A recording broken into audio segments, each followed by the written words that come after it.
So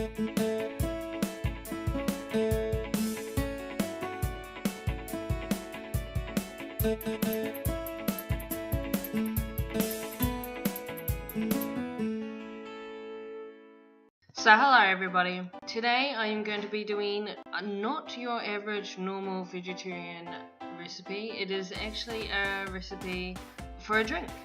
It is iced coffee as requested by a dear friend of mine. So I am going to show you two different kinds. There's a more drawn out way and a much quicker shortcut. Both of them, as far as I'm concerned, taste just as good as each other. So the first one, the longer one, is the plunger, using plunger coffee. So anyone who absolutely loves coffee and loves going to the cafe will feel like enjoying an iced coffee when they're at home sometimes, and you don't feel like going all the way to the cafe just to get an iced coffee.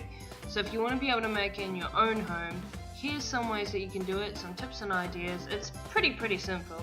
So for the plunger coffee, you stick in whatever plunger coffee you would normally use. Victoria is what I use because it is a very popular brand. It tastes very good, and you know, that's why it's popular. Everybody loves it. Most, if not all, of the major restaurants and cafes in Adelaide City and probably everywhere else by now as well use Victoria coffee in their cafes and coffee shops simply because it is so good and everybody loves it. So this is what I use at home. But as I say, coffee is coffee, so whatever your favourite is, or whatever it is you have in your home, go ahead and use it. Although I will say this, as with most things, quality is quality. More money you pay for good coffee, the better it will taste, so keep that in mind. So next, fill it up with about a cup of cold water and give it a great big stir. Stir it really good, make sure the grinds are mixed in there really well. Now the other thing is, if you happen to be blessed enough to be owning a coffee bean grinder, go ahead and grind the coffee beans somewhere in between fine and medium and use that instead, because nothing is better than fresh beans. Nothing beats freshly ground beans. After you have used whatever coffee you want, stick the plunger inside the refrigerator and actually leave it overnight. Okay, so that was the long version, so now I'm going to show you the much quicker and much shorter version, and that is just using instant coffee basically. But again, you're going to be using a nice instant coffee. I have Moccona. It is flavoured with caramel, so there's already some flavour in there. If you own flavours, and you can do this with the plunger coffee as well, if you own flavours like they have at the cafes where you've got caramel flavour shots or vanilla flavour shots or whatever else, you can add that to your coffee brew in the plunger or add it here with your instant coffee. Now again, it's the same thing. If you choose an iced coffee, it's going to be better. Moccona is one of the best instant coffees. The grinds are really thick, and after you pour boiling water on it, it will actually form a shot and a crema on top of it, similar to the way that a coffee would in a normal cafe with a proper coffee machine. So that it is really nice.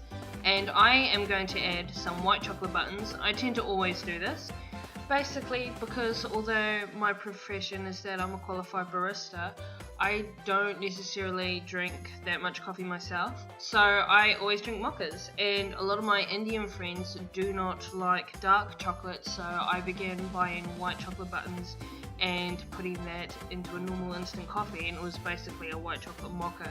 It is really delicious, and I mean, the flavour is just amazing, and it goes really well with roasted Moccona coffee and the caramel flavouring. So pour in your boiling hot water, just enough to melt the coffee and the buttons. You want the buttons to be melted right down basically, so that it's just a liquid of coffee shot and white chocolate. But yet again, the flavour is really up to you. Use whatever flavour shots you want, or flavoured coffee you want, or chocolate if you want to use chocolate.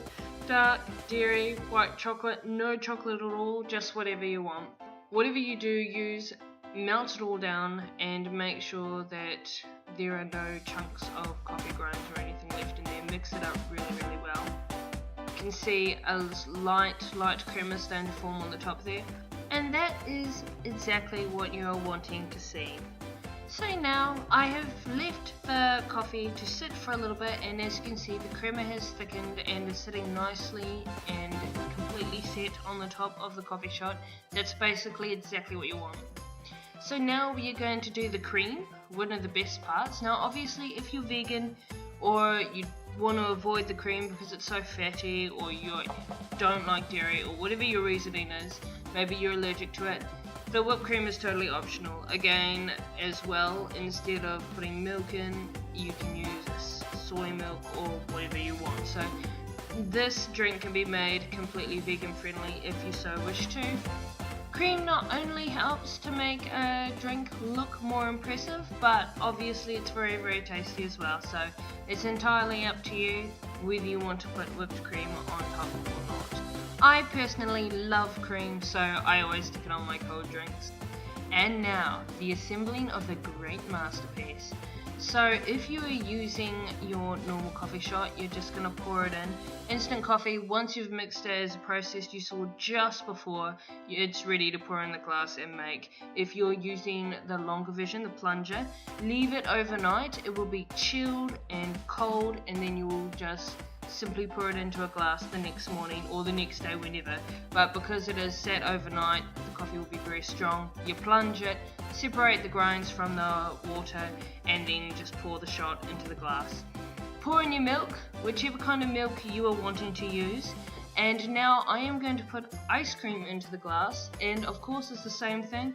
If you don't like the dairy, you can either use a soy ice cream or dairy-free ice cream. I'm using Sara because Sara is amazing. But also you don't have to use ice cream at all. You could use just ice. So if you want to use ice cubes, go ahead. And now either scoop in your couple of scoops of ice cream. I would say 2 small to medium sized scoops of ice cream is more than enough. Or if you're not using ice cream, chuck in your half a handful to a handful of ice cubes. So now you are going to be adding your lovely, beautiful, thick whipped cream. So just top of the drink up. Make sure you make it look really nice and impressive so that whoever is going to be drinking the drink looks at it and feels like they need to have it. So now your iced coffee is pretty much more or less done. All you need to do now, if you so desire, even though it's an iced coffee, not an iced chocolate, I like to decorate my drinks. I guess it's the barista in me. So I will sprinkle chocolate sprinkles on top. Now Lindt is a good brand, the one that I showed you just now. In fact, Lindt chocolate in general is an amazing brand, and it tastes, Lindt chocolate. Anybody who has tasted Lindt chocolate knows how good it tastes. It's very, very nice. So Lindt chocolate is good. There's also another brand I like to use if I'm not using the chocolate flakes. The chocolate flakes look beautiful on top of a drink. You can see it there. It's decorative and they're nice, thick, chunky flakes, so it's very, very, very, very tasty. And I will also show you another brand I use. Sometimes I will use chocolate powder instead, and I will simply sprinkle it on the top, similar to what they will use in a cafe. And it is basically made by Victoria as well. They're hot chocolate, and I must say it is very, very good. We use this hot chocolate also at my work, in the cafe at Woolworths, and it is very nice. I drink it all the time. It has a special setting on the top so that you can set it to sprinkle, and then you can sprinkle it over the cream as well.